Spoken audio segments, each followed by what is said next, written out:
You think, what is electroplating?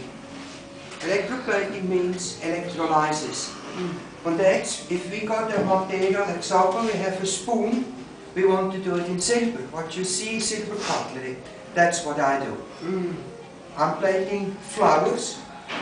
Very interesting for the florist. That's a real protea where I took. And I make it metallic, and then I build it up with copper. And I'm plating it, whatever it is, ornaments, beautiful jewelry.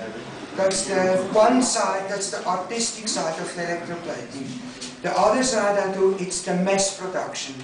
Where we go polka nuts, we do chrome plating or bath handles, or we're changing bathrooms from chrome to antique brass or antique copper.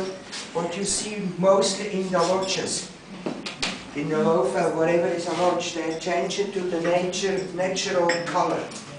Well, that's basically what I'm doing. You bring a plate.